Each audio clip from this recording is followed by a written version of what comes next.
Along be then something now. Then I'm starting him, the iron passion pit, the passion.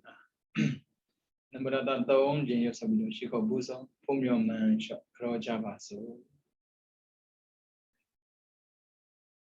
Namo Dada Bhagavado Arahado Dhamma Dhammo Dada Namo Dada Bhagavado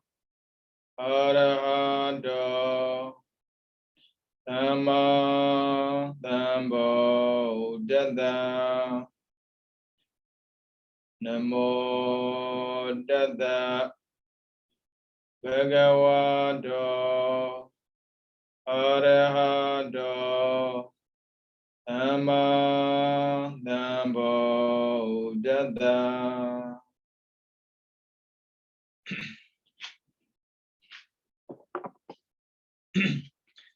Tenen tenen tamnya alo menglaba dini 2021ခုနှစ်6လပိုင်း16ရက်ဇာတာပတိနေ့ပေါ့နော်ကျွန်တော်ဝိပဿနာကိုရှုဖို့အတွက်ပြောတဲ့အခါမှာအခြေခံလေးပေါ့ဝိပဿနာရှုတာကအဓိကရှုတာယုံနဲ့ရှုတာပဲယုံနဲ့မှာဘာပေါ်အောင်ရှုရမလဲဆိုရင်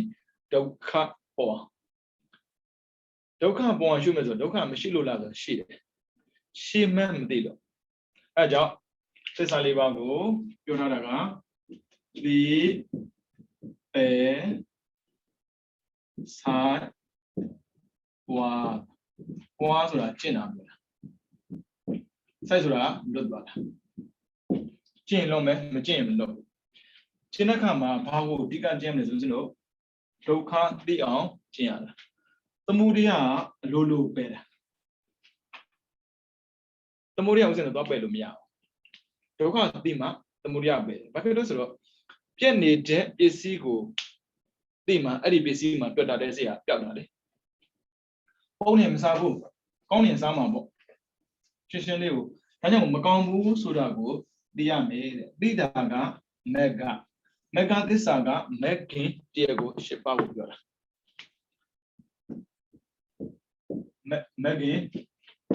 ရှင်းပါဒါမစ္စည်းမပရိပဒါပဲအလယ်လန်းလန်းစရာသွားမှာမက်ကင်ရှင်းပါကိုကျင့်သုံးတဲ့ပုဂ္ဂိုလ်တရားရှောင်းမဲ့အရာကတော့လောကုတ္တရာလောကုတ္တရာကလောကုတ္တရာဆိုသူကသုံးတယ်လောကဥတ္တရာလောကက32ပုံဥတ္တရာက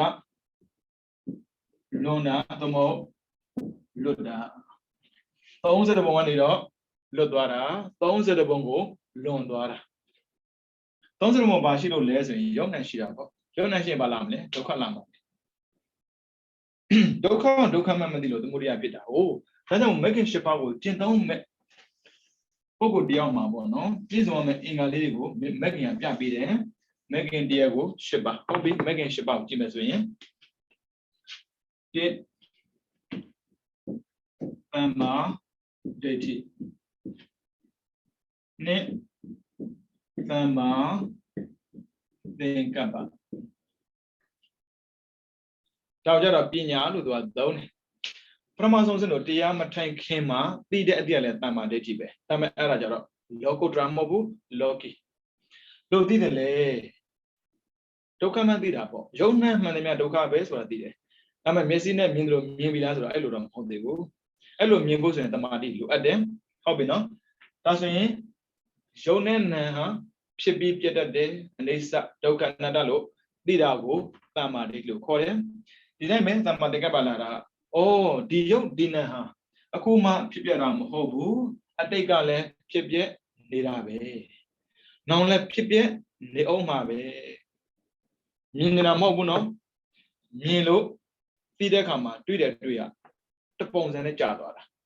အတိတ်ကဖြစ်ခဲ့တဲ့ယုံ nant တွေကလည်းအခုဖြစ်နေတဲ့ယုံ nant လို့ဖြစ်ပြီးပြပေါ်ပြီးပြောက်အနေစာဒုက္ခအနတ္တပဲတကယ်လို့သာနောက်ထပ်ခန္ဓာရရင်နောက်ထပ်ခန္ဓာမှာလည်းယုံ nant ဖြစ်ပြအနေစာဒုက္ခအနတ္တပဲနောက်တမ်းမှာသင်္ကပ္ပခေါ်တယ်မှန်တဲ့အမြင်တစ်ခုရဖို့အတွက် ကောင်းတဲ့အကျင့်ကိုကျင့်ရတယ်ကောင်းတဲ့အကျင့်ကသူသုံးတာကသီလပေါ့နော်သူကြတော့သုံးသမ္မာဝါစာပြီးတော့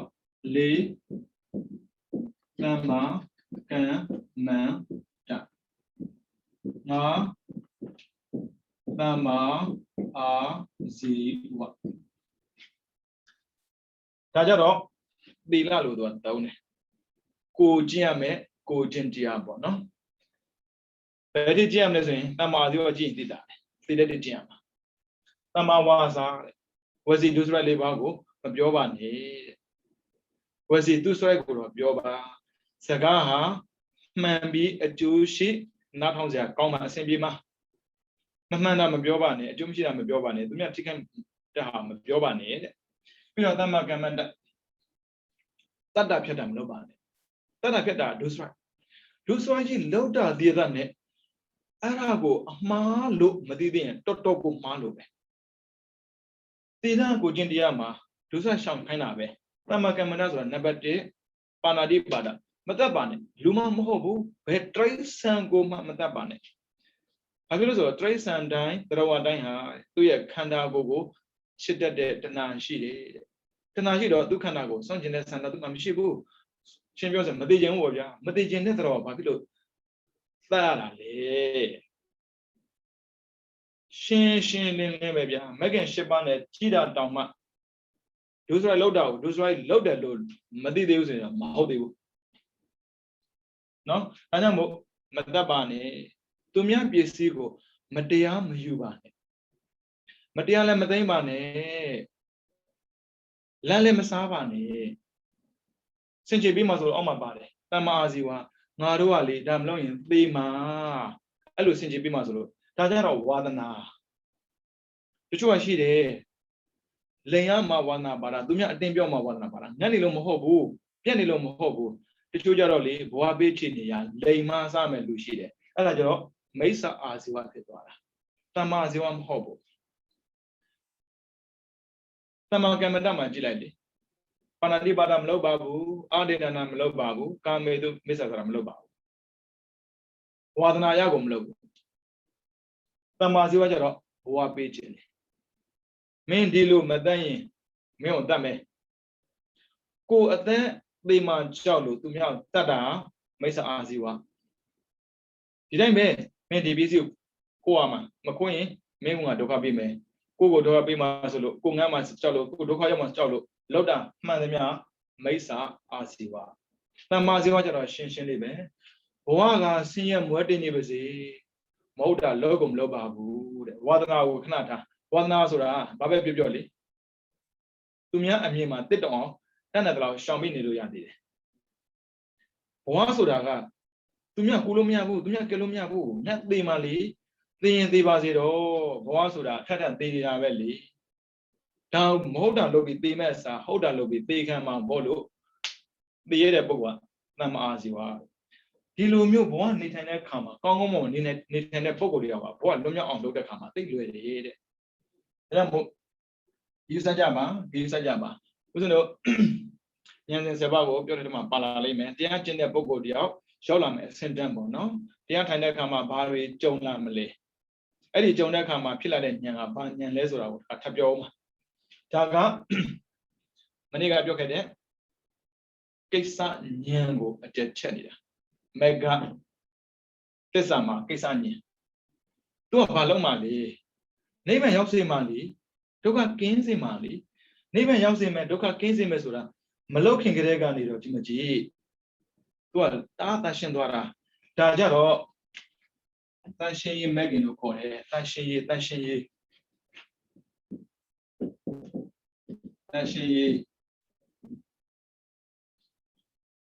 ံသွားပြီးဆိုရင်လောက်တော့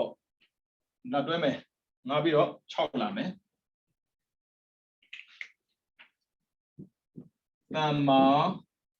ဝါယာမခောသမ္မာတတိရှေသမ္မာသမာဓိ Maniga mega desire Kaisama Adi Patea Ajimu Machino Mapibu, Shigo Shiame, Anamo, Machino Mapibu, Jingo Diame, Tila Megan. Tila Megan, Machino Mapibu, Jingo Diama, Amadi, Megan. Amadi da Goda, Shimala Tama Wayama. Choose out of the Kama, Wayama, Libushi. Tao the Mabra Livalu, don't it? Shebiza, Akudu Nepadebi, Mapidebi, Tuilem Duine. I will use a Polama, the other time Boboma. As a Kulu of Aloma, Petoma. A dream mechanic, Drilime, Polanime, Porane, Ions or Polama, say so that I you daddy. Any day, Madama, say on you day. Ah, Dwakadai, Lagadi, Joma had a Colombian Poraveli, say she near Angon Bomare. As well, who look at the Agudu, Lavi, look at Abiola. Look at Abiola, oh, Lavi, Lemacane, grow at the, go ancient. As a Lemacane, Nitowarali, why must choose that? As a Omabali, said another Librema. I would be delight. Oh, penny, or Papidole. Pay out there, no time board of wood. Pido, a pity the Agudule, a Pimacane, and pity Agudula, worry, pillar that day. Oh, they are Jan Bamla. I'm not Babi, Bama dreaming it. A pity that lemon doing it. Pido, good to the Pamala dame, a pity the good of the Piazan. Mama, from what I call the Atanoa. Good on the Yeke, he got a good, Miana Loma. A pity that, Pia. Pibida or Promotion Tanoa, the Marita Yana. Nothing up him, who could do my Dina, Dilosemi Piana Juzame. Adama Wama. Hello, Juzama, Topamida, Dama the D, Dama the Diga. Limu, the D, Bamakamale. Jomagain, Kaya. Within Magain, within a same Magain stay. Then Yane, then Karama Gain, the Ma. I am bored them here with Diva the Gora. For the man being the Kama, Dimanama Wama to Juzani, I couldn't be on Juzare, who the piano loaded. I would on the piano Juzaka, who the piano loaded Kama, Pema Katanale, Jomala, Namala. Adamata Dive. I don't look like this in Babylon, the Tamada Madi, Sega, Wale. Sega Bajan Manina, are your Miado. I am the cool desert, say Yamon, Mayor Ginila. As it was with Oma Ginila. Down away Ginny, Sega Loma. Hold on, Lolo, Sega, Shishini, Tama, Tamadi Mabione, Canadi Tana. Igada sitting to Kushi, sitting as an Abama Igada. Wow, where on sighted Poma, Sega, Shadwada. Igada. You know that Malu Dona. I go to my Masai, go to Masai, as a Papiro, Sega, Tinyanari. The Amatine King Rega, Tashin Locabina. Ne, Sego Tashin Load. Hello, Lotta Kama. The Mahide said it would have Pazana dear. The Madi Yavabi so in a shiver she died, Mamma Leminari. As Robia, Yanga Zabi. Amadeti, for the meal to did. For the Nebushima, Joe Boy Lebom and Nabo Lebom. For our shoe lie, so was Obia went to Magua memorable, when I put out, cannot tell Namabom again. For our Jimmy, don't get Losha, don't get Naga, Joe. Tidagan, don't get your Tidagan, oh, Chinsha Tilada, Tama, Deti. How does a Modebu? Minana, if you win it, Nya, Jinana, oh, don't can look, Tida, don't can a John, Tidaga, a Joe, Tama, Deti. Don't get a Kama, Timu Mapidibu, Timu Pidakama, don't come, Shidabu, oh, Mamievala, Tama, Deti. Lolo need to do not tell me that my thing about Tamadinga. Oh, a good don't can need a yaha, a jingle don't can get really. No, don't can you my way. We have a baby, me and mamma made go. Load the mangaya. Ah, Karaka Maggie. Te ne do lean now. Can I domagina? No, can I have chalk conscious or Megan Shipago? You know, Hibiara. Nama was a Tamakamada, Tamaziwaga, Tashi the Ma.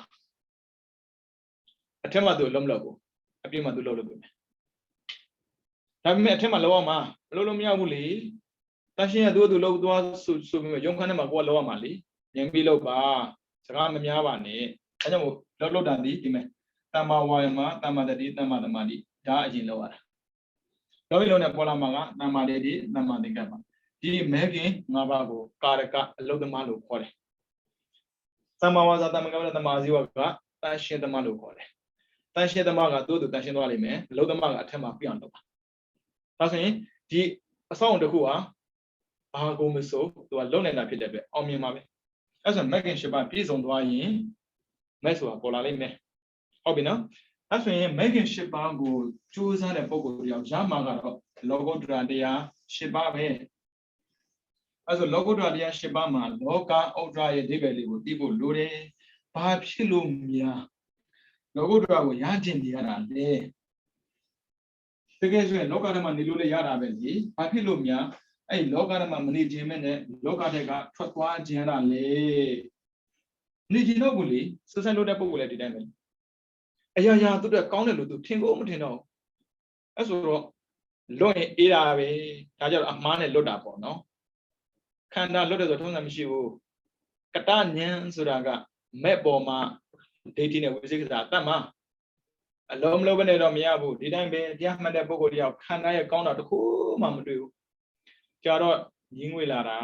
နောက်ထပ်မလို့ကျင်တော့ဘူးအဲ့တော့ဘာမှမလောကုတ္တရာစိတ်လောကုတ္တရာစိတ်ရှိပါလောကုတ္တရာမှာလောကရဲ့ဥဒ္ဒရာရဲ့လောကက3ရှိတယ်လောက3ပါ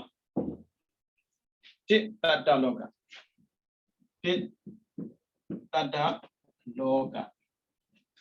ဒါသရဝါတွေနေတဲ့သရဝါကိုပြောတာသရဝါ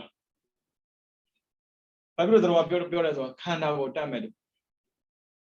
ဉာဏ်ဓာတ်တွေကိုလည်းသရဝါလို့ပြောတယ်တဘေတတ္တာသရဝါပဲဉာဏ်ဓာတ်တတ်မဲ့တဲ့စိတ်မရှိတော့ပေမဲ့အရင်ကတတ်မဲ့ခဲ့တယ်ပြီးတော့ခန္ဓာတတ်မဲ့တဲ့သရဝါနဲ့တူနေတယ်အဲကြောင့်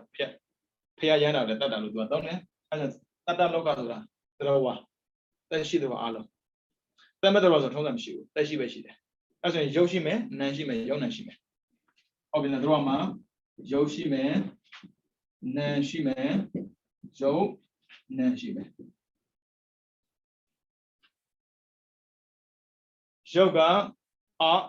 သင်ညတ်တပုံနာမ်ကအရူပ၄ပုံယုံနာမ်ကပင်စာဝကတာ26ပုံသူကဘုံပြောတာတော့ဒါခန္ဓာနောက်ထပ်လာမယ်ဩကာသလောကနဲ့ဩကာသလောကသက်ရှိသရဝါတို့ရဲ့နေရာပြောတာပဲဒီသရဝါတွေကရုပ်ပေါ်လာပြီးနာမ်ပေါ်လာပြီးယုံနာမ်ပေါ်လာပြီးဘယ်မှာသွားနေမှာလဲနေရာရှိရမှာပဲကံကဖန်တီးပေးထားတာကိုအဲဆိုရင်30ပုံကဒီမှာဩကာသလောကသရဝါတွေရဲ့နေရာ30ပုံကဩကာသလောကလောကကိုမမေ့နဲ့နော်လောကဆိုတာဖြစ်ပြပေါ်ပြောင်းဒါကြောင့်မို့လူဟာမွေးတယ်ပြီးရင်ဒီမှာလောကတတ္တလောကသရဝါတွေကမွေးလိုက်သေလိုက်မွေးလိုက်သေလိုက်ဩကာသလောကကဘာကြီးကလည်းဖြစ်လိုက်ပြက်လိုက်ကဘာပြက်ပုံကိုသင်ဖူးရင်သိတယ်ပြီးတော့နံပါတ်3သင်္ခါရလောကသင်္ခါရလောကဒါကြတော့ယုံနံတို့ရဲ့ဖြစ်ပြသရဝါတိုင်းမှာယုံနံရှိတယ်ခုမှကြတော့ယုံရှိတယ်ခုမှကြတော့နံရှိတယ်ကျန်တဲ့ပုံမှကြတော့ယုံနံရှိတယ်အဲ့ဒီသရဝါတွေမှာရှိနေတဲ့ယုံနံတို့ရဲ့ဖြစ်ပွားနေတဲ့ယုတ်တရားနံတရားအားလုံးကသင်္ခါရပဲယုတ်တရားနံတရားမှန်တယ်များသင်္ခါရအဲ့ဆိုစဉ်းစားကြည့်သရဝါဖြစ်လာတဲ့အခါမှာယုံနံပါလာပြီနေစရာရှာရပြီနေစရာကိုကနေစရာမကောင်းဘူးဆိုသူများနေစရာကိုအိဒါဖြစ်အောင်ကောင်းတာတခုမှမရှိဘူးအိဒါမဖြစ်နဲ့ထိုင်နေအောင်ခန္ဓာတစ်ပြေးပြေးနဲ့အိုလာမယ်နောက်ဆုံးတော့သေသွားမယ်အဲ့ဒါလောကရင်ထုံးစံပဲဒါကြောင့်သရဝါလည်းသေမယ်နေစရာလည်းပြက်မယ် ရုံနဲ့လည်းပြက်မယ်အဲ့ဒါကိုပါဟောလောကလို့ခေါ်တယ်ဒီလောကထက်ကလုံးဝထွက်သွားတာကိုလောကုတ္တရာလို့ခေါ်တယ်အဲ့ဆိုစိတ်ကိုပြန်ကြည့်တဲ့အခါမှာယုတ်နံဆိုပြီးတော့သုံးမျိုးရှိတယ်ယုတ်ကတော့ပစ္စမဇံရပြီးတော့အတ္တယတပုံရတဲ့ပုဂ္ဂိုလ်ပြီးတော့နံတက်တက်ကအရူပယုတ်နံကြတော့ကာမလည်းဟုတ်တယ်ရူပလည်းဟုတ်တယ်ကာမက54ရူပက15စိတ်ကိုပြန်ထက်ကြည့်နော်စိတ်89ပါဘူးအဲ့ဒီစိတ်89ပါးထဲမှာမပါဒီ80ပါးမှာပါတာကလောကုတ္တရာစိတ်ကြည့်အောင်ဗျာပြောမယ်ဆိုရင်ဒါကရူပစိတ်ပင်စမဇံတစ်ခုတည်းဒါကအရူပစိတ်12ပါးရှုံးနေကြတော့ကာမစိတ်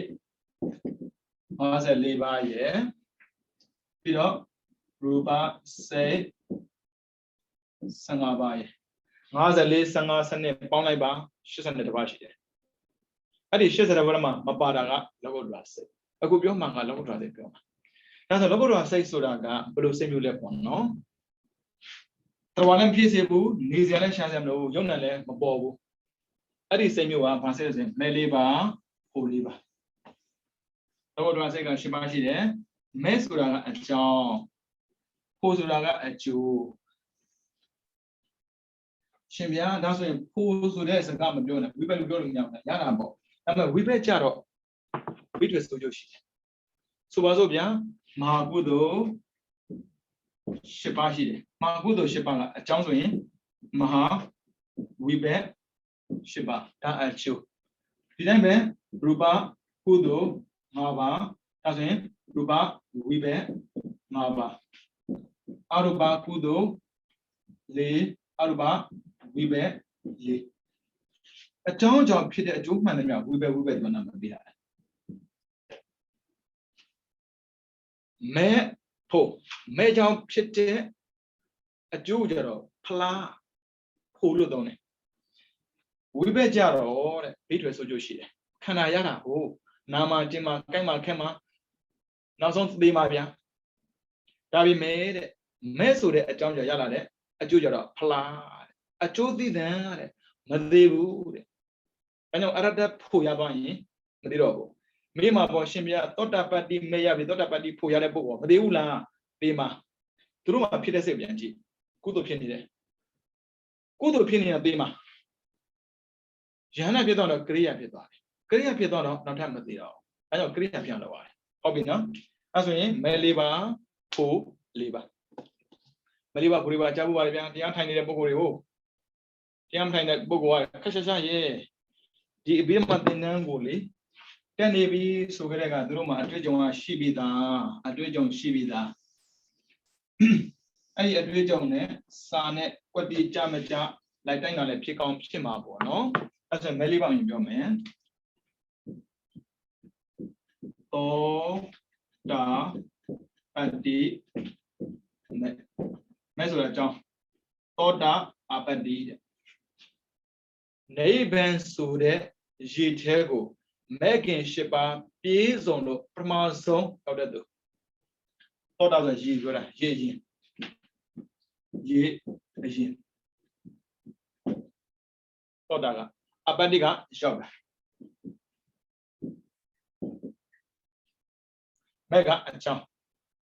မဲ့ကအကြောင်းမဲ့ခင်၈ပါးပြေးစုံပြီးနိဗ္ဗာန်ဆိုတဲ့ရည်ထဲကိုပထမဆုံးရောက်သူတဲ့သောတာပန်ပဲနော်ဒါဆိုရင်နိဗ္ဗာန်ကိုပထမဆုံးရောက်သူတဲ့ရောက်တယ်ဆိုတာကရတာနဲ့ရောက်တာပဲသူကနိဗ္ဗာန်နှမျိုးရှိတာကိုရနိဗ္ဗာန်နဲ့ရောက်နိဗ္ဗာန်လေရတာကမသိခင်ရတာရောက်တာကသိပြီးမှရောက်တာသောတာပန်ပုဂ္ဂိုလ်ကနိဗ္ဗာန်ကိုမြင်သွားပြီဒါဆိုမဲ့ဆိုရင်အကျိုးကဖို့ဆိုရင်အကြောင်းပေါ့တွေ့ရနော်စိတ်တခဏပဲခြားတာတခဏဆိုတာကတခုပဲမပြီးတာနဲ့ဖို့တန်းလာတာအကြောင်းပြီးတာနဲ့အကျိုးလူတွေလုပ်တဲ့ကုသိုလ်ချက်ချင်းကျိုးမပေးဘူးဖျားရှိကိုတယ်ဖ ဖျက်ရှိကိုတော့ကုသိုလ်လုပ်နေတာပဲလေကုသိုလ်ကျိုးချက်ချင်းပေးတင်တာပေါ့ဒါမှနောက်မှဆူညံနေတယ်စိတ်ကငြိမ်ချမ်းအောင်လုပ်နေတဲ့ကိစ္စကိုဘာဖြစ်လို့ဆူညံနေရတာလဲဒီလောက်ဒါနလေးလုပ်နေရတဲ့နဲ့ဘာဖြစ်လို့ချက်ချင်းအကျိုးမပေးသေးတာလဲအဲတန်တေတိကအကာလိကချက်ချင်းအကျိုးပေးတဲ့ဂုဏ်နဲ့ပြည့်စုံတာအခုဒါပဲချက်ချင်းအကျိုးလို့ခြင်းလားတရားချက်ဒါနလို့ချက်ချင်းအကျိုးမရဘူးသီလဆောက်တည်တဲ့ကျမ်းမာတဲ့တာပြောတာလူတွေကဒါပေမဲ့လေသီလဆောက်တည်နေတဲ့ဂျာတဲ့ကလေနာရီထလို့ထယောဂတွေဖြစ်လို့ဖြစ်သီလဆိုတာယောဂကင်းစင်စေတယ်ဆိုတာဖြစ်ကောဖြစ်နိုင်လို့လားလို့မေးလိုက်မယ်ဦးဇင်းတို့ကံ16မျိုးကိုသင်ပေးခဲ့ဖူးပါတယ်လောဖြစ်ပေးရအဲ့ဒီကံတွေကကုသိုလ်ကံအကုသိုလ်ကံပြောတာလောကုတ္တရာပြောတာမဟုတ်ဘူးသူတို့မှဘဝမရှိဘူးဘဝမရှိပါလို့မှချက်ချင်းပေးရတာဘဝရှိရင်တော့ तू ကချိန်ဆွဲတယ်လေဗျာဒါကြောင့်မို့ပေးမှာပါတယ်မလားဒီဘဝပေးတာရှိမယ်နောက်ဘဝပေးတာရှိမယ်အကြောင်းတိုက်ဆိုင်မှာကြိုးပေးမကန်ကြည့်ဘလောက်လူစားမျိုးဘလောက်လူဘာဝလဲကိုဒီလောက်ကုသိုလ်ကိုလေအာပါလောက်ပါရဲ့နဲ့ဘာဖြစ်လို့မပေးသေးတာလဲမကုသိုလ်မဟုတ်ဘူးကိလေသာကိုတိုက်ရင်တော့ချက်ချင်းကြိုးပေးတယ်ကိလေသာခတ်နေရင်ချက်ချင်းအကျိုးမပေးဘူးဘာဖြစ်လို့ကိလေသာကဂျားထဲမှာခတ်နေတော့မကောင်းတဲ့ဟာကဂျားထဲမှာခတ်နေကောင်းတာချက်ချင်းပဲပေးပါမယ်မတူဘူးဒါကြောင့်မို့ကုသိုလ်လုပ်တဲ့အခါမှာမကုသိုလ်ဖြစ်ပါစေတန်တေတိကအကာလိကဆိုအချင်းမချဘူးဂျားထဲမှာဘာမှမချဘူးမဲ့ကနိဗ္ဗာန်ကိုအောင်ပြုပြီးတော့ကိလေသာတတ်တာနဲ့ဖို့တန်ရတာလုံးဝမချဘူးဒါကြောင့်မို့လူတွေတန်တရားရှိကြတယ်ကောင်းတာလောက်တာကောင်းတာမရဘူးကိုကယူသားနဲ့ဟုတ်ကဲ့ပါယူသားပြောတယ်ဟိုကောင်ဆဲတယ်ကိုဘမလေးကောင်းတဲ့အကျိုးဆိုတာဒါကြောင့်မို့လောကီအကျိုးတွေကလေအချိန်ဆွဲတာမို့လို့လောက်တဲ့ပုဂ္ဂိုလ်တိုင်းကိုတန်တရားဝင်စေတယ်မကုသိုလ်တော့ရှင်းရှင်းလေးဝိသေကစားသူကင်းတာကိုတန်တရားလုံးဝမရှိဘူးဒါကြောင့်မို့ချက်ချင်းကြိုးလို့ကျင်တာတရားကျင်မှာတခြားတရားကျင်လို့မရဘူးသမထကျင်လို့မရဘူးမဲရအောင်ကျင်ပါအဲ့တော့အကျိုးချက်ချင်းရတာသိပါလိမ့်မယ်တဲ့အဲ့တော့သောတာပတ္တိမဲဆိုတာ ਨੇ မချဘူးသောတာပတ္တိဖို့မနဲ့ဖန်ဆိုတာမရှိဘူးတပတ်ခါဆိုတာမရှိဘူးချက်ချင်းပေးတယ်နော်အဲ့ဒါကြောင့်ဒါနချမ်းသာစေဆိုတာဟုတ်လို့လားသီလကလူပြည်တပြည်ကြောက်တယ်ဆိုတာဟုတ်လို့လားသိပြီးမှရမယ်ကိစ္စမသိမရဘူးလေဒါဆိုရင်ကိုယ်ကရှင်ကနေလိုချင်တဲ့ပုံကောသိပြီးမှရမယ်ကိစ္စကိုသိပြီးစိတ်ဝင်စားအောင်အဲ့ဒါကလည်းမဲဖို့ဆိုတာလည်းမယုံဘူးလေမဲကကိလေသာတတ်ပြီးတယ်ဖို့ကကိလေသာငြိမ်းစွာနဲ့နေတာဟုတ်ပြီနော်ပထမတစ်ခုကသောတာပတ္တိမဲအကျိုးကသောတာပတ္တိဖို့နောက်ထပ်လာမယ်တကဒါကမိမဲတကယ်အာဂမိတဲ့တစ်ချိန်မဲ့လာမှာလူပြေကိုတစ်ချိန်မဲ့လာခွင့်ရှိတယ်ပြဖို့တရားနာလာလို့တော့ရတာပေါ့နော်ပရိသတ်နေတဲ့အနေနဲ့လူပြေကိုလူပုံဒီလိုနဲ့မတွေးချင်ပါဘူးဟိုလိုနဲ့မတွေးချင်ပါဘူးပြောတဲ့ပုံကိုများလောက်သွားလာစရာမလိုတော့ဘူးဒါပေမဲ့ကာမကုသိုလ်လောက်ထားရင်မလာခြင်းလဲလာရမှာတက္ကရာမင်းမရလာခြင်းတောင်မှလာဖို့မလွယ်တော့ဘူးတစ်ချိန်ပဲလာခွင့်ရှိတယ်လာမယ်ဆိုရင်မလာခြင်းတော့လာစရာမလိုတော့ဘူးလာမယ်ဆိုရင်တစ်ချိန်ပဲလာခွင့်ရှိတဲ့ပုဂ္ဂိုလ်တဲ့မဲ့ကအကြောင်းတစ်ချိန်ပဲလာလို့ရောက်အောင်သူကဖြတ်ပြတာအဲဆိုရမှာကအကျိုးဟိုပြီးတော့လာမယ်နံပါတ်3နာဂာမိမဲနာဂာမိမှာနာအာဂာမိကာမဘုံလုံးဝမလာတော့ဘူးတဲ့လူလည်းမဖြစ်ဘူးနာလည်းမဖြစ်ဘူးအနာဂံပုဂ္ဂိုလ်တရားလူဘဝနဲ့နေတဲ့အခါမှာနာဂံပဲဇံမြဝဋ္ဌာသူကဇံရမှာဗြဟ္မပြည်ရောက်မှာ哦ဇံမြဘူးသေခံလေးရရင်ဇံရကိုရနေတယ်ဘာဖြစ်လို့ဆိုသူတို့ရဲ့ဘဝမှာပေါ့နော်ကာမအာယုံလုံးဝမရှိဘူးမြင်ယုံပဲကြားယုံပဲ မျက်စိရှိလို့မြင်တာတဲ့မျက်စိရှိလို့လိုက်ကြည့်တာမဟုတ်ဘူးကျွန်တော်မျိုးတော်လိုက်ကြည့်တာသူတို့မျက်စိရှိလို့မြင်တာ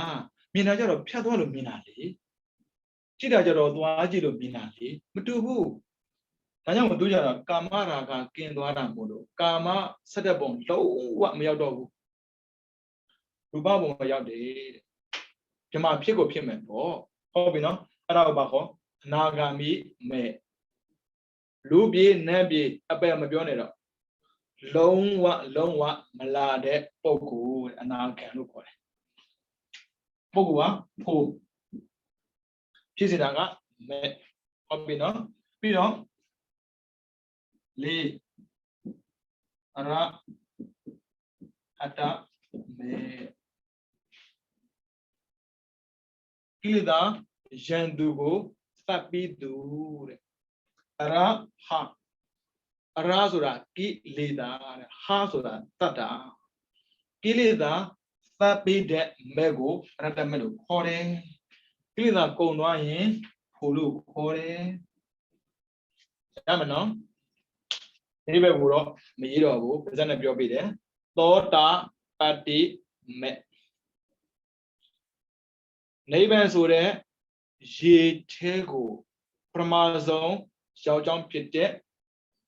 မဲ့ဆိုရင်ရောက်ကြောင်းပေါ့နော်တက္ကဒါဂမိမဲ့လူပြေကိုပတိတန်တိနေသွားပြီတစ်ချိန်သာလာမဲ့သူတဲ့အနာဂါမိမဲ့ကာမဘုံလုံးဝမလာသူအရဟတမဲ့ကိလေသာလုံးဝကင်းစင်သူကိလေသာကင်းစင်ရင်ပြမပြေလည်းမရှိတော့ပါဒါဆိုအနာဂံကိလေသာကျန်သေးတယ်ယန္တာဆိုလူသုံးနဲ့ယန္တာဆိုတာပြောတာအရဟတမဲ့တတ်ဖို့ယန္တာဆိုတာသူယူရတယ်အရဟတဖို့ယူရတာဟုတ်ပြီနော်ဒါဆိုရင်တရားကိုကျင့်ကြရတော့မှာပေါ့ဒီလိုအကျိုးတွေကိုရဖို့အတွက်ဒီမှာအကြောင်းတွေမဲ့ဆိုတာအကြောင်းမလေးပါဖို့လေးပါဖို့ဆိုတာကအကျိုးဆိုတာလုံးစရာမလိုဘူးအကြောင်းလို့အကျိုးရတာဒါကြောင့်အကျိုးကိုမေ့ထားလိုက်အကြောင်းရခြင်းတယ်လောကဓာတ်18ပါနော်ဒါမလေးပါဖို့လေးပါနော်ဒီထဲမှာကလေးတွေတယောက်မှမပါတဲ့အတွက်သိတတ်နေတော့ပါဘူးဒါဆိုရင်မဲ့ဖို့ကိုလိုချင်မလုပ်ရမလဲကြမှာပေါ့စေဝါလိုမရဘူးဒါနလိုမရဘူးသီလဆောက်ရလည်းမရဘူးသမထပွားလည်းမရဘူးဝိပဿနာပွားရမယ်ဟုတ်ပြီနော်အဲ့ဆိုတော့ဝိပဿနာပွားမယ်ဆိုတဲ့ပုံပေါ့ဒီလိုဒီစဉ္ညာလောက်ရမယ်ဝိသုဒ္ဓိတော့မဲ့ဖို့ရဖို့အတွက်အခြေခံအကြောင်းတရား9ပါးဝိသုဒ္ဓိ9ပါးကိုယ်ဘက်ကစင်ကြယ်ရမှာရယ်ပြင်းရင်နဲ့စင်ကြယ်သွားတာရယ်နှစ်မျိုးရှိမယ်ဟုတ်ပြီနော်ဝိသုဒ္ဓိ9ပါးဘာအတွက်ဆိုရင်မဲ့ရဖို့အတွက်အခြေခံအကြောင်းတရားဝိသုဒ္ဓိမဲ့မှာကျတော့ဝိသုဒ္ဓိမဲ့ဝိသုဒ္ဓိကနိဗ္ဗာန်မဲ့ကအကြောင်းနိဗ္ဗာန်ရောက်ကြောင်းတဲ့9ပါးရှိရမယ်မြင်ဆန်းဆန်းဒါချင်းပေါ့နော်အေးအေးဆေးဆေးပါကိစ္စမရှိပါဘူးအဲ့လိုပုံစံတော့ကိစ္စမရှိဘူးပေါ့နော်အခုအမြန်ဆုံးရဖို့အတွက်တစ်သီလဝိသုဒ္ဓိဒီလားစင်ကြရမယ်သူကသီလစင်ကြတာစတုပါရိသုဒ္ဓိသီလစတုပါရိသုဒ္ဓိသီလ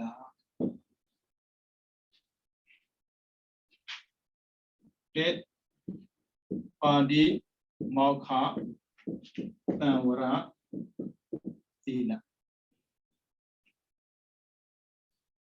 ပါတိမောက္ခသံဝရသီလလူဆိုရင်5ပါးသီလမြဲရမယ်အနည်းဆုံး5ပါးသီလမြဲရမယ်ရှင်ဘုရား5ပါးသီလမမြဲရင်တရားထိုင်လို့မရတော့ဘူးလားထိုင်လို့ရတယ်မက်ဖို့လိုချင်မြဲရမယ်ပါရမီတိုးချင်မြဲစရာမလိုဘူးမြောက်ပြတာမဟုတ်ဘူးနော်ငါတို့မျက်စိမလို့အဲ့ဒါကိုယ်တော့မြင်လိုချင်တော့မြင်လောက်ရမယ်ဒါတော့တတိထားနော်တချို့ထင်တယ်သီလမရှိရင်တရားမထိုင်နဲ့မဟုတ်တရားထိုင်လို့ရတယ်ပါရမီကျင့်ကြတယ်မြင်လိုချင်မြောက်လို့ထား ငါးပါးသီလမြင်ရမယ်ဒီထက်ပိုမြင်မယ်ဆိုရင်၈ပါးရှိတယ်လူနဲ့အမျက်စားမရှိဘူးနော်လူနဲ့မြင်မြင်ဆန်းဆန်းမရှိဘူးဒါကြောင့်မို့မြင်မြင်ဆန်းဆန်းရောက်ချင်ရင်များများစားစားနဲ့မြဲမြဲကျင့်ရတယ်တဲ့မြင်မြင်ဆန်းဆန်းကနဲ့ခွန်ဒါကြောင့်မို့ဘုရားလက်ထက်ကတရားနာပြီးလူဘဝနဲ့တရားကျင့်ဖို့မလွယ်ဘူးတရားကျင့်ဖို့မလွယ်ရှားမဟုတ်ဘူးသီလကိုလုံအောင်ထင့်ဖို့မလွယ်တာဘုန်းကြီးပြောလိုက်တော့စီဘွားလုံးဆံမလို့လေသာသမီဇနီးမမဲဆံမလို့ဘူးလေအမှန်သာသမီဇနီးမကိုမလို့ကြွချင်လို့ဘုန်းကြီးတော့မောနေလေအဲ့လိုတော့မရဘူးလေတော့ပါတိမောက္ခတောင်းတဲ့သီလကပါအတိမောက္ခအပယ်မကြောက်အောင်ထိန်းတာလေဟုတ်တယ်လေနိဗ္ဗာန်သွားခြင်းတဲ့ပုဂ္ဂိုလ်အပယ်မကြောက်တော့ထိန်းရမှာပေါ့အဲကြောင့်မို့ဒီပါတိမောက္ခတောင်းတဲ့သီလပြည့်စုံရမယ်၅ပါးဆိုရင်၅ပါးမြင်ရမယ်၈ပါးဆိုရင်၈ပါးမြင်ရမယ်နေတာနဲ့လုံးလုံးမရဘူးလားမြင်မှရလားမဟုတ်ပါဘူးနေလေရပါတယ်နေရင်တော့ကြာတာပေါ့မြင်ရင်မြင်တယ်လေနော်ဒါကြောင့်မို့သီလမရှိရင်တရားမထိုင်နဲ့ပြောတဲ့ထက်မှာမပါဘူးနော်မဟုတ်ဘူးမက်ဖို့ရခြင်းတော့မြန်ရခြင်းတော့မြင်ပါပြီးတော့အန္ဒရိယအဝရသီလမျက်စိနားနှာခေါင်းရှားကိုယ်နဲ့ပတ်သက်ပြီးထိမ့်ပါသိမ့်ပါနော်လောက်ပြီသူကငါးပါးသီလနည်းနည်းလွဲတယ်ခက်လာတာကအိန္ဒိယသံဝရသီလမြင်တယ်လို့မှတ်ပေးဖို့မြင်တာနဲ့စွဲရင်အိန္ဒိယသံဝရသီလကျိုးသွားပြီဟုတ်ပြီနော်ဟာရှင်ဗျာဒါဆိုရင်မလွယ်ဘူးဟုတ်တယ်မလွယ်ဘူးလေမရဘူးမလွယ်ဘူးလေမရဘူးသာလွယ်နေရင်ဖျက်ပွင့်စရာမလွယ်ဘူးလူနဲ့လုံးနေမှာပေါ့မလွယ်ပါဘူးမလွယ်လို့လောက်ခိုင်းတာသူများမလုံးနိုင်တာကိုလုံးမှာသူများတဲ့စာတဲ့ပုဂ္ဂိုလ်ဖြစ်မှာပေါ့နော်အိန္ဒိယသံဝရသီလဆိုတာမျက်စိနားနှာခေါင်းရှားကိုယ်ထိုင်သံဝရဆိုတာစောင့်စီခြင်းသီလကအလေးခြင်းမျက်စိနားနှာခေါင်းရှားကိုယ်စောင့်စည်းတဲ့အလေးခြင်းရှိသူအိန္ဒိယသံဝရသီလဟုတ်ပြီနော်ပြီးတော့မရသေးဘူးသူများကိုမကြည့်ုံနဲ့ကိလေသာကင်းဖို့မလွယ်သေးဘူးကိုယ်လည်းသိရတယ်ဒါကြောင့်မို့ပစ္စယနေသီတာသီလာဘုန်းကြီးဆိုရင်သွန်သင်္ကန်းအကြောင်းစိတ်သွန်သင်္ကန်းကြောင်းစိတ်ဒါသူမျက်နှာမဆိုင်ဘူးနော်အရိယသမဏသီလသူမျက်နှာဆိုင်တယ်ပါတိမောက္ခသူမျက်နှာဆိုင်တယ်ဒါကလက်တွေ့ပြောမယ်ချမယ်ဆိုတာမျိုးထိန်းတာဒါကမျက်တွေးနားတွေကိုထိန်းတာနော်လက်နဲ့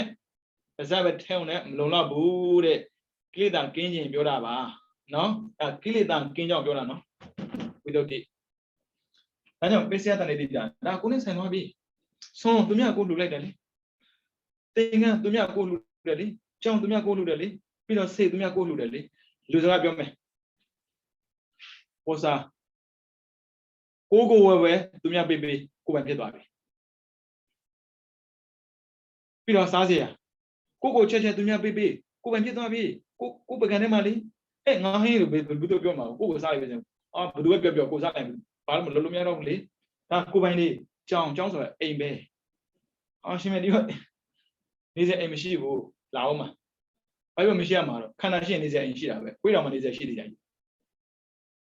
အိမ်ပိုင်ပြောတာမဟုတ်ဘူးလေပိုင်လေဒါကြောင့်မို့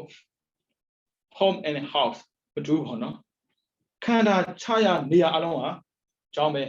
ခန္ဓာချရနေရအလုံးဟာအိမ်ပဲခြံနဲ့ဝင်းနေမှာမဟုတ်ဘူးပြီးတော့ဆေးချမ်းမိုင်မကောင်းရင်သုံးတဲ့အခါဆုံးဘာကြောင့်သုံးတာလဲအသက်ရှင်ပြီးအသိရှာဖို့အတွက်လူတွေနဲ့စားတဲ့ခါမှာအသက်ရှင်ပြီးအသိရှာဖို့ကိလေသာမကတ်တော့အဲ့လိုမဟုတ်နဲ့ကောင်းနေအဲ့ဆိုတဏှာလာပြီလေတဏှာခင်းရပြတဲ့နိဗ္ဗာန်သွားခြင်းတဲ့ပုဂ္ဂိုလ်တဏှာကျင့်နေလို့မရဘူးပြီးတော့သင်္ကန်းဆိုအဝစာဆိုကြွားဖို့တာမဟုတ်ဘူး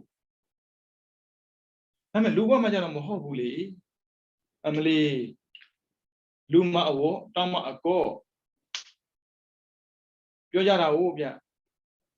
Osa Baja Wodale. Here copy net breaks had an antan, a shen jago cover who be. Cuckoo lay shedly. To me, I become a word joutily.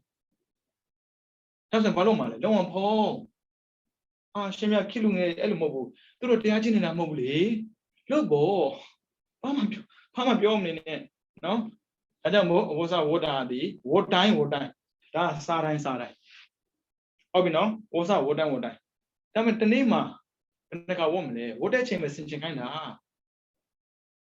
One need on, you look so near on, look of my marrow, whatever, a little more, Olivia. Was a levy surani, a shago cargo, was a whopa e, Saint Yame, Peter John, Soda, a melly, Lizia Valley. Lizia ne quality come, Saint Yam Lumen, Lizia Catacama, Saint Yame. We are bound cargo, Lizia will throw somebody. Doesn't DPC never be, he never the son she would be around. Peter say, Sierra Milam Saba, I'm a tutor of Sunny Billy. The laser job is an Assisara, was a vitamin C Sara, New Bono, Blue Saza, Saran San Senchen. At there, Yanda, da, see a thego, Kawabidali. And I send you a say, sit down in, and I'm a people. Then at that shebo, we don't know game with a civil domai, Kanago, Pompeo would a Sara Mohobu. Tampesa than it did at the lap. A lit a chin. Lotaba, Mapo, Mimian Yaji Babi, Boarigo, Mon Babi, so the Bogoy. Tanamia de Bo, Kuma Mudide, Le, A, Siwa, Pari, Odi, Dila. Siwa, Giwa, Mateam Lobani, Kunesanani. Shimia, Siwa, Giwa, Madian Lobby, dear time, Yabuda, Charabo, Angel. Mopon get rubio. Eddie Polare Ayongo, title Nida Neding, Kandama Shidago, Yanekabo, Leva Ukimia. Giantly, now night, the Gene at the Ataya Madlulu, Mavi, a Jingali, Padwaroa, the Kama Seminiabu. A coolie, the other time, Senila, Nimabo, Moda Lokerali, Maloba Nebora, Asio by the Madua. Was again, labor, Pirokagan, Tombago, Shantiana, Bajao, so that sent him a baby. Luria sent you be far duet, a midway, low. Some 8,000 a Google, Yoga leader, my gum, Gubin and Boo. Yoga PV, the Durumaku, do me let it talk to Ada. Lobao, the Omes will go, hello, Billy. Naigun with them, Ponsedali. Duru and Lambu. I love you, Lubawara, Luriga, join them a gong. Some any Lubawara, Lurigo, Lubawa, Kandina, go. Liba. But do a mass since your baby, do some loban, eh? Tandrama, Baduma, Makanda bien, their kind of kama. Now share, Quebec Canada. Arakokusa Lamali, Mara, Natira, Navjadora, a Jingana Dina, Lobo. Think of Jadabi. Amen. Mayabula, Yara, bo. The Yamana Gura Mojana in the Nabime, and how Shem Yani in the Ayabo, Catwari. Malo Java, Yora. A Bodava, who will be a Babylon as well by the Legorama, Malona and Biodabu. Come into Lodamia, Luzana Jana, Trace and Jana, John Gombo. Cado Cadavia, Cadde, no? I don't Media Pudiago, Hoja Piata Bido, Chintoni, the Nago, by a sign by Yene. Ah, Mamma, she get a focus. Navibo, Tajambo, Mepo, Mimianchi, the La, P. Soma, Tit, Padimaka, Tamaradida. Mama de La Wule, Mapebane, a Piesi Macamane, Andrea Tamaradilla. I know will have Malaybani, Minjano, Chiramio, Janilo, not on your Domam kissing it. Nidashilo, Milade, Jazashilo, Jalade, and Nayazashilo, Jalade, Sazashilo, Salida, Pipsi. Those Ashilo Loleda, Piana, Didam Lonida, Missilo Minabo, Nashilo Jarabo, no? Pina Pisa and Edidilla, don't sweat that PC bomber, Tanam Capani. Lura Miabu, Sada Kamale, တဏမကပ်ကိုပြောတာမှကောင်းတာစားတယ်ငါလို့ဘယ်သူမှမစားဘူးဆိုမာနတက်အောင်မှာအိုးကိုပြည့်စင်တဲ့ကိုအာဟုတို့တိုးနေတာဘုဒ္ဓဇင်တွေအဲကြောင့်အာဟုတို့တိုးမှဆိုလို့အာဟုတို့ရှော့ခိုင်းတာပြီးတော့အာဇေဝပါရိတုတ်ဒီအသက်ရှင်နေသေးတယ်၍မဟုတ်တာကိုလိမ်ပြီးလည်းမပြောပါနဲ့နော်ဒါမူတဝါဒပိသုနာဝါစာပရုဒဝါစာတပ္ပပလာပမလုပ်ပါနဲ့ရှင်ဘုရားရင်တပ္ပပလာပြီးတပ္ပပလာပါလိတော့ဒီရောနည်းနည်းလေးခွင့်ပြုပါမှန်တယ်ဦးဇင်းတော်ခွင့်ပြုတယ်ဒါမဲ့မဲ့ဘုရားခွင့်မပြုဘူးလူကခွင့်ပြုတယ်ကံခွင့်မပြုဘူးလေဒါကြောင့်မို့လူကလေလူကမှလည်းတန်ရှင်းအောင်နေဖို့လိုတယ်လို့တန္တရာသွားတဲ့ခါမှာလည်းကံတန်ရှင်းအောင်နေရတယ်လူကညစ်ပတ်ရုံမှပြီးဆိုရင်လေလူတွေကမုန်းလာတာဗျဒီတိုင်းပဲသီလမလုံးလို့စိတ်တွေရုံမှလာပြီးဆိုရင်ကံကမုန်းတယ်အဲကြောင့်ကံမမုန်းအောင်ကြည့်မှာကံမုန်းစရာကိုမရှိတော့ကံကိုကမုန်းနေတာလေဟုတ်ပြီနော်ဒါကြောင့်မို့ပရမဇုံပြေဆုံးမှာကသီလဝိသုဒ္ဓိသီလ၄မျိုးပြည့်စုံရမယ်ရှင်ဗျာတရားရတော့တဲ့ပုဂ္ဂိုလ်အလုံးသီလပြည့်စုံလို့လားမေးလိုက်မှာပေါ့တတိမှကြည့်ပြီးတော့သွားမလို့နဲ့ပိစီမဘဝိကသမကအတိတ်ကပြည့်စုံခဲ့တယ်ပိစုပန်ချီတွေကသူများကိုလုပ်ခဲ့ရတယ်သူများကိုတတ်ခဲ့တာမှန်ပြီမယ်သူတို့ကျင့်ခဲ့တဲ့တရားသူတို့ကိုပြန်ကယ်သွားတာမျိုးရှိတယ်ဒါကြောင့်တော့သွားမတူပါနဲ့ကိုယ့်ဘက်ကပြည့်စုံအောင်ပဲလုပ်ပြီးတော့နံပါတ်2စိတ်ဓာတ်ဝိသုဒ္ဓိခက်သွားပါပြီဗျာဒါကအပြင်မှာလာပြီစိတ်ဓာတ်ဝိသုဒ္ဓိအတွင်းရောက်လာပြီဥပ္ပစာရသမာဓိအပ္ပနာသမာဓိဥပ္ပစာရသမာဓိနဲ့ပြည့်စုံအောင်မယ်အပ္ပနာသမာဓိနဲ့ပြည့်စုံအောင်ဥပ္ပစာရသမာဓိဆိုတာကတရားထိုင်မှာသမထတရားပြောတာသမထဝင်ထွက်မှတ်နေတဲ့ပုံကိုယ်တရားဇံရခဏလေးကိုပါဟောဥပ္ပစရသမာဓိလို့ခေါ်တယ်စိတ်ကရှင်းနေတာဘယ်ဟာကိုမှသူမစွဲလန်းဘူးပြီးအပ္ပနာသမာဓိဇံရသွားရင်ဇံဝင်စားနေသေးတယ်၍စိတ်ကတန်ရှင်းနေတယ်အဲကြောင့်ဇံရအောင်လို့ဒါဆိုရင်တောင်ကြည့်သွားပြီတရားမှတ်တဲ့အခါမှာဝိပဿနာကိုစမှတ်တာလားသမထစမှတ်တာလားမေးရင်ဘယ်လိုဖြစ်မှာလဲသမထစမှတ်တာဖျက်ကြည့်လိုက်လေပုဒီအာပုကပုပ္ပနိဝါဒနုတ္တိဒီကဒေပါစပုအာကအာသဝခေယကိလေသာကင်းတာနောက်မှဇန်နေပင်ရတာအရင်အဲကြောင့်စိတ်ကိုရှင်းကျင်တယ်ဆိုရင်တမာတိကိုထူထောင်ပါသီလပြည့်စုံတယ်ဆိုတာမျက်စိနှာနှာခေါင်းရှာကိုလှုပ်ရှားနေတော့ကလေစိတ်တန်းရှင်းတယ်ဆိုမျက်စိနှာနှာခေါင်းရှာကိုပိတ်ထားတာလေဘာမှမလုပ်ဘဲနဲ့ငြိမ်းနေတာလေ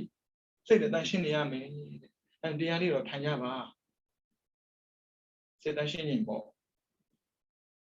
ကိုညင်ပတ်တာကိုလေရေနဲ့ချိုးလို့ရတယ်စိတ်ညင်ပတ်တာဘာမှလုပ်လို့မရဘူးတမာတိထူထောင်မှစိတ်ညင်ပတ်တာတရှင်းတာဘာလဲတော့ရှော့မှာဒီကဆိုရင်အိုဆိုရီအိုငွေပြောကြရလေအီလန်ပြောကြရဘာမှမရဘူးဘာနဲ့မှမရဘူးစိတ်ကိုတရှင်းတာဒီသမထခေါ်တဲ့တမာတိထူထောင်တဲ့နေနေမှာရတာနော်ဒါကြတော့စိတ်တဝိတ္တုပြီးဟုတ်ပြီဒီလားလည်းစင်ကြယ်နေပြီစိတ်ကလည်းတရှင်းနေပြီဆိုရင်သူတို့ဘာချမ်းပါဘာမှလုံးစရာမလိုတော့အောင်မြင်တာဒါကြောင့်မို့နံပါတ်3ဒိဋ္ဌိဝိသုဒ္ဓိဒိဋ္ဌိကမှားတဲ့အယူဝိသုဒ္ဓိကဆင်ញဲသွားတာအဲ့ဒါအယူဆင်ញဲတာအသိဆင်ញဲတာဘာလို့ဆိုတော့ယုံ nant သိတော့ယုံ nant သိသွားတာဒါကဒိဋ္ဌိဝိသုဒ္ဓိဘာဖြစ်လို့ဒိဋ္ဌိဝိသုဒ္ဓိအယူဆင်ញဲသွားတာလဲအရင်ကယုံ nant ကိုယုံ nant လို့မထင်ဘူးအမေလို့ထင်တာအဖေလို့ထင်တာအော်သေသွားပြီယုံ nant ကချုပ်သွားတာလေအဲ့ဒါကိုအမေသေးတယ်အဖေသေးတယ်ငိုလဲရတာဟောဒီလားလဲစင်ကြဲတယ်စိတ်ကလည်းတန်ရှင်းတဲ့ခါမှာမြင်လိုက်တော့ယုံ nant ပဲရှိတယ်ယုံ nant တဘာဝနောက်မှအောက်မှလာမှာလေချုပ်တဲ့သဘာဝရှိတာဟုတ်အိုးအမေသေးတာဖေသေးတာငါယူကြနေတာပဲတကယ်ရုပ်တဘာဝနံတဘာဝဖြစ်ပြီးပေါ်ပြီးပြောက်တာကိုသိသွားတာနော်ဒါဒိဋ္ဌိဝိသုဒ္ဓိပြီးတော့နောက်ထပ်တိုးတက်လာတာတရားမှန်နေတယ်ပေါ့နော်ဒါကတရားမမှတ်ခင်ဟုတ်ပြီနော်ဒါတရားမမှတ်ခင်ဒီလားပြည့်စုံအောင်မယ်တရားမှတ်တော့မယ်ဆိုတဲ့ကောင်မှာစိတ်တွေတန်းရှင်းနေရမယ်အဲ့စိတ်တန်းရှင်းမှတရားမှန်နေရလာမှာကပညာပဲဒါဒိဋ္ဌိဝိသုဒ္ဓိ ဒီနေရာရောက်ရင်ဒီဆင့်ရောက်ရင်ယုံနံကိုကွဲသွားရင်အပယ်ကြဖို့ခက်သွားပြီအပယ်ကြဖို့ခက်သွားပြီနော်ဒိဋ္ဌိဝိတ္တုယုံနံကိုသိသွားပြီဆိုရင်အမှားကြီးမှားခဲ့တဲ့ဟာကြီးမြင်ခဲ့တာကြီးသူ့မှာမရှိတော့ဘူးတဲ့သာသမီဇနီးမြတ်ပစ္စည်းဥစ္စာဆိုအခေါ်ပဲရှိတာပဲတကယ်ရှိတာမှမဟုတ်တာအဲ့လိုမြင်တာတဲ့ဒါပေမဲ့ကျေးဇူးရှင်တို့အဲ့လိုမဟုတ်ဘူးလေသားစဉ်သားပဲသမီးဆိုသမီးပဲမရဘူးတကယ်ကိုတစ်ခါကျအယူရနာပဲမရှိတာကိုတတ်ပြီးတော့မရှိထင်ပြီးတန်တနေတာအယူပဲဒါကြောင့်မို့ပုရုဇဉ်နော်ဟိုမှာလေကောအယူမနာနဲ့ဦးဇင်းတို့လည်းယူပဲသူများယူပြောကိုလည်းယူမှာအဲ့ဒါကြသူများယူပြောတော့ကိုမယူလို့မဖြစ်ဘူးကိုလည်းပုရုဇဉ်ယူပဲမရှိတာမရှိလုပ်ပြီးတော့ဆွမ်းနှံ့နေတာလေဒါကြောင့်မို့ဒိဋ္ဌိဝိတ္တုမြင်တော့ရင်ယူပြောက်ပြီးအမှခဏပဲပြောက်မှာနော်လုံးဝပြောင်းစိတ်ကိုဆက်စားရမယ်ဒိဋ္ဌိဝိတ္တုပြီးတော့တရားကျင့်တဲ့ခါမှာဒါဦးဇင်းတို့ဆက်ပြောသွားမယ်တရားကျင့်တဲ့ခါမှာဒါပါဥပါမှာဉာဏ်စဉ်10ပါးရှိတာဟုတ်အားလုံးဉာဏ်16မျိုးပြည့်မှသောတာပတ္တိမဲ့တခုရတာအဲ့ဉာဏ်16မျိုးတော့မှဒီဉာဏ်နဲ့ပါလာလိမ့်မယ်ဒါဆင်ခြင်ဖို့ပြောတာနော်ပြီးတော့နံပါတ်4ကင်္ခာဝိတရဏဝိတ္တုအကြောင်းအကျိုးသိသွားတာအကြောင်းကြောင့်ဖြစ်တဲ့အကျိုးအကြောင်းအကျိုးသိဒါကြတော့ဒိဋ္ဌိဝိတ္တုကနာမရူပပရိစ္ဆေဒဉာဏ်ဒါကြတော့ပစ္စယပရိက္ခဉာဏ်တဲ့ဉာဏ်စနေပြီဉာဏ်ကနံပါတ်3မှာစတာကင်္ခာဝိတ္တနာဝိတ္တုအကြောင်းကြောင့်ဖြစ်တဲ့အကျိုးပဲအရင်ကဆိုအဲ့လိုမထင်ဘူးဖန်ဆင်းရှင်လို့တလို့လို့သူဖန်တီးထားတလို့လို့အဲ့လိုထင်တာဟောတကယ်လောကကြီးတစ်ခုလုံးကအကြောင်းကြောင့်ဖြစ်နေတဲ့အကျိုးတရားတွေပဲဘာဆိုဘာမှမရှိပါလားပထမကအကျဉ်းစားရုံနဲ့နံသိတယ်နာမရူပပရိစ္ဆေဒဒုတိယကနည်းနည်းချောလာတယ်ဘာနဲ့ပါလို့ရှိတယ်အကြောင်းနဲ့အကျိုးရှိတယ်ဘယ်သူမှပြည့်တင်စရာမရှိတော့သူလို့သူခံရမယ်ကိုလို့ကိုခံရမယ်သူလို့သူဆမ်းမယ်ကိုလို့ကိုဆမ်းရမယ်အကြောင်းနဲ့အကျိုးကလို့ဘာမှမရှိပါလားဟုတ်ပြီနော်ဒါလေးကိုသိကြတယ်ဆိုတော့တရားမှတ်တဲ့ခါမှာပေါ့နော်ဝင်ထွက်လေးကိုနည်းနည်းအောင်စိုက်ဝင်ထွက်လေးကိုလေဝင်တယ်ထွက်တယ်ဆိုပထမတော့ဝင်တယ်ထွက်တယ်စိတ်ကိုတရှင်းလုပ်တာဝင်တယ်ထွက်တယ်ဝင်တယ်ထွက်တယ်ဝင်တယ်တိထွက်တယ်ဝင်တယ်တိထွက်တယ်တိနောက်ကြတော့လေဝင်ထွက်ကိုရင်းနှီးလာပြီဆိုရင်ဝင်တာနဲ့သိနေတာထွက်တာနဲ့သိနေတာအဲ့ဒီချိန်မှာပြောင်းဖို့လို့တယ်ဒါဝိပဿနာဉာဏ်ဝင်တာထွက်တာကိုဖြောက်လိုက်တွန်းကန်တဲ့သဘောလေးပဲကြည့်ပူတဲ့သဘောလေးကြည့်အိတ်တဲ့သဘောလေးကြည့်ထိတဲ့သဘောလေးကြည့်ပေါ်တာပဲကြည့်ရမှာနော်အဲ့လိုပေါ်တာကြည့်လိုက်တဲ့ခါမှာပူတာပေါ်ရင်ပူတာသိမယ်အိတ်တာပေါ်ရင်အိတ်တာသိမယ်ထိတာပေါ်ရင်ထိတာသိမယ်တွန်းတာပေါ်ရင်တွန်းတာသိမယ်ပူတာအေးတာထိတာတွန်းတာအားလုံးဟာရောပြီးတာကနံဒီနေရာမှာသိလာတာဒီလိုသိတာများရင်ဘာဖြစ်လဲဆိုတော့ထိလို့သိတာပဲမထိရင်မသိဘူးထိတာကအကြောင်းသိတာကအကျိုးယုံနာကိုကျော်သွားတာဟုတ်ပြီနော်ဒါကိုကြတော့ကင်္ခာဝိတ္တနာဝိတ္တုလို့ခေါ်တယ်ပြီးတော့နံပါတ်5မေဃညာနာယတနာဝိတ္တုဒါလမ်းမှခွဲခြားပြီးသိနိုင်တဲ့ဉာဏ်တဲ့ကံကြီးဥစ္စာသန္တရာမှာမှားတာဘာမှမဆန်းဘူးတရားထိုင်တဲ့အချိန်မှာတော့မှကြော်လမ်းမှားရေပေါ်လာတာတရားထိုင်နေပေါ်လာမဲ့ဥစ္စာပြောပြပါမယ်အခုတော့ဥစ္စာတော့မပြောသေးဘူးနော်ဝိတ္တု9ပါးဥစ္စာပြောပြနေတာတရားထိုင်နေလေအမှားတွေပေါ်လာတာဒါပေမဲ့လောကီနဲ့ကြည့်ရင်အမှန်လောကနဲ့ကြည့်ရင်အမှားဒါရဲ့အမှားပဲဒါအမှန်ပဲလို့ခွဲခြားပြီးသိနိုင်တဲ့ဉာဏ်ကိုမေဃညာနာတဏဝိတ္တုလို့ခေါ်တယ်အဲ့ဒီချိန်မှာဆိုရင်လေလုံးဝတရှင်းသွားပြီအဲ့ဆိုတော့လမ်းမှန်လမ်းမသိရင်နောက်ထပ်လာမယ်6ပฏิပဒညာနာတဏဝိတ္တု6ပฏิပဒညာနာတဏဝိတ္တုအိုးအကျင့်မှန်သွားတာဒါကြောင့်မို့ကျေးဇူးရှင်တို့ရဲ့နော်ငါတို့ကမှန်တာကျင့်တယ်လို့မပြောပါနဲ့ပြောစရာမလိုဘူးဗျာဒီမှာကြည့်မှန်တာကိုကျင့်နိုင်တဲ့အဆင့်ကနံပါတ်6ဒီလားလည်းပြေဆုံးရမယ်စိတ်ကလည်းတန့်ရှင်းရမယ်ယုံနာနဲ့ကိုယ်ရမယ်ပြီးတော့ အကြောင်းပြောလဲသိရမယ်ဖြစ်ပြက်လဲမြင်ရမယ်ပြီးတော့လောကီနဲ့လောက်ကိုလည်းခွဲခြားပြီးတော့သိရမယ်ပြီးမှမှန်ကန်တဲ့ကြောင့်ကျင့်မယ်ကြံကြည့်မလွယ်ဘူးဒါကြောင့်မို့ဒီဥစဉ်တို့ဗမာတွေပေါ့နော်ပစ္စည်းကောင်းတွေရပြီးတော့ကြွားလို့မပြီးနိုင်ဘူးငါတော့ဗာကျင့်တယ်ညာကျင့်တယ်ပြောစမ်းမလို့ဘယ်ရည်တံဝင်တာလဲပြောစရာမလိုဘူးဒါပေမဲ့တခုတော့ရှိတာပေါ့နော်မေးတဲ့ပုံကိုပေါ်ရင်မင်းဘယ်ရည်တံမှာဝင်ခဲ့တာလဲရပါတယ်ပြောပြပါငါတို့ကဘလို့ကျင့်ခဲ့တယ်ပြောစရာမလိုဘူးရှိအောင်ပရိပဒံညာနာဒါသနာဝိသုဒ္ဓိပရိပဒဆိုအကျင့်ညာနာကသိတာဒါသနာကမြင်သွားတာဝိသုဒ္ဓိကစင်ကြယ်တာအမြင်ရောအသိပါရှင်းသွားတာတဲ့ဒါကိုကျင့်ရမှာပါလားဒီအကျင့်သိတာမှန်တာပါလားလို့အမြင်ရော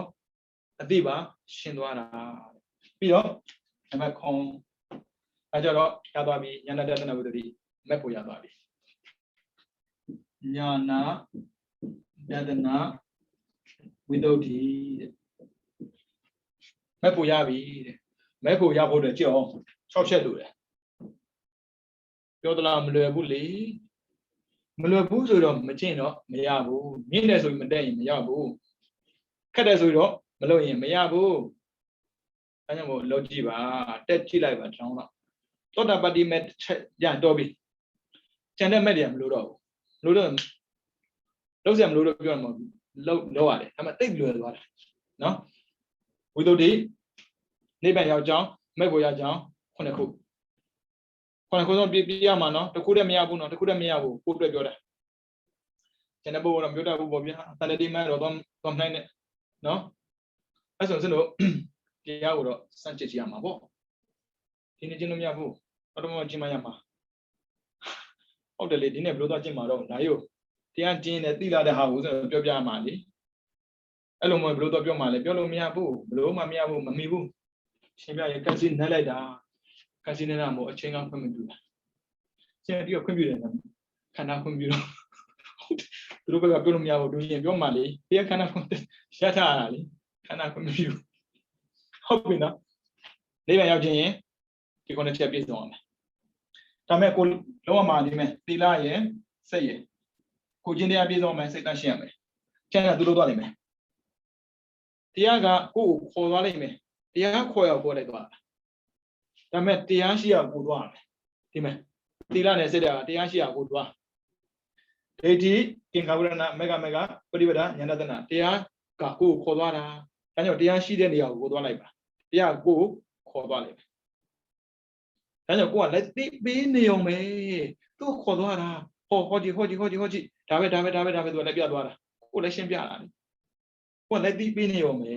ဒါပေမဲ့ရှင်းပြတဲ့နေရာထိတော့ရောက်အောင်သွားဒါကြောင့်မဒီမဲ့သီလဝိသုဒ္ဓိနဲ့စေတဝိသုဒ္ဓိဒါကိုလုတ်ကိုတော့မှာဘလို့လည်းမရဘူးဒါကြောင့်မို့သီလ၄မျိုးပြည့်စုံရမယ်တဲ့မက်ဖို့မြင်မြင်ရခြင်းနဲ့ဆိုရင်ရှင်းပြဒီဘောဒီရောမက်ဖို့ရနိုင်ပါမလားလို့မေးရင်တခါကြီးသီလပြည့်စုံနေပြီလားစိတ်တွေတန်းရှင်းနေတာပြန်ပြီဒါကြောင့်မို့တရားကိုကိုယ်အသင်လိုက်တာဆိုတော့လေဘယ်သူကမေးစရာမလိုတော့ဖျက်ကိုဖြစ်တရားမရသေးတာငါမပြည့်စုံသေးတာပဲနော်ကြိုးစားကြည့်ပါမရတဲ့အကြောင်းမရှိဘူးဖျက်လေရှင်းလေးရဲ့လာလက်တွေ့ချင်းကြီးချက်ချင်းကြိုးရစီရမယ်အာမခံတဲ့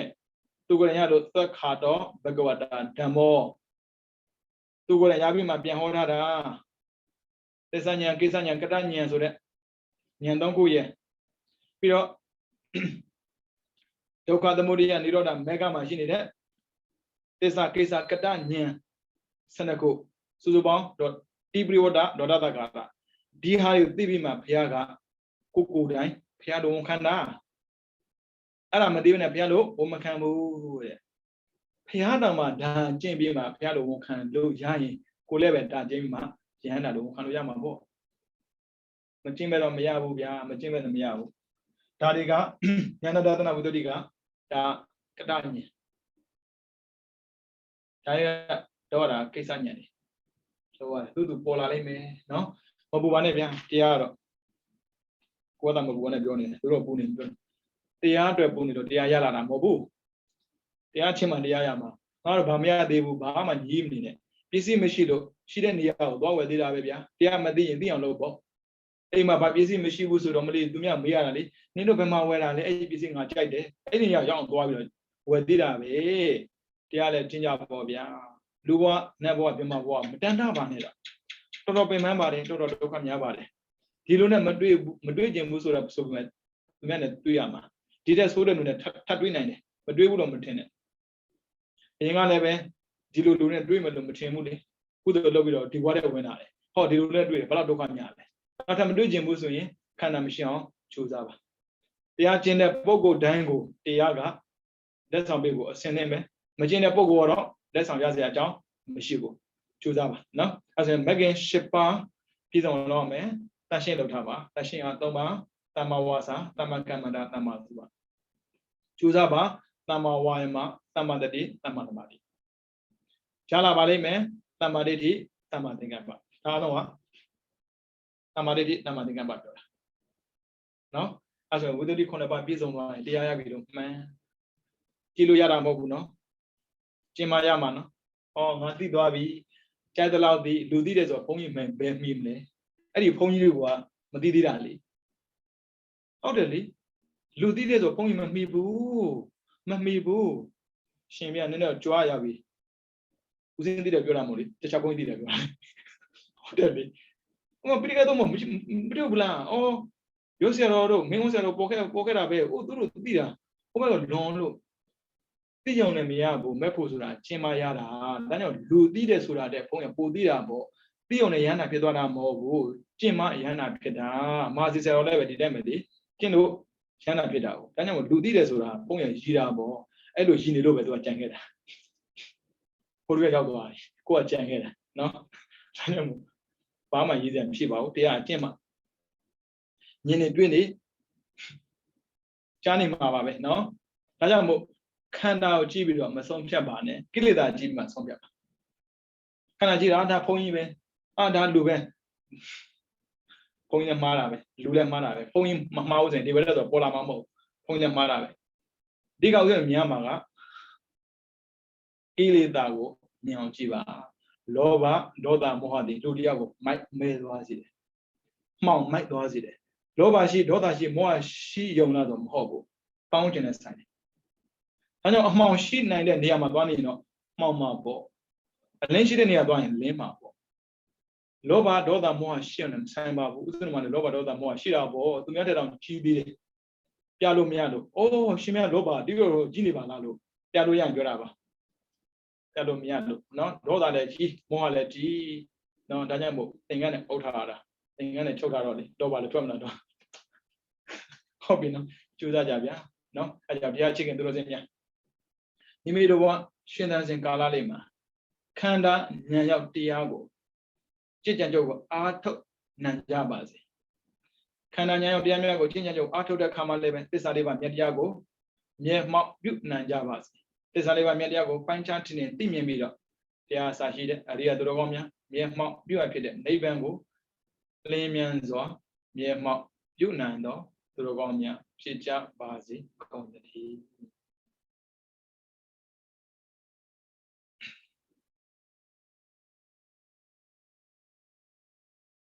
Oda Sadhana Siran Tetu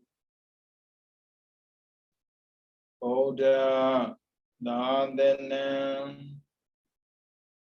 Siran Tetu Oda Sadhana Siran Tetu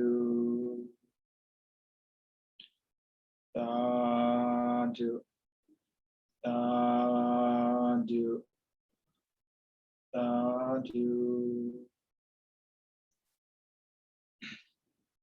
Ina do dinamia Kojan section Raja Pasti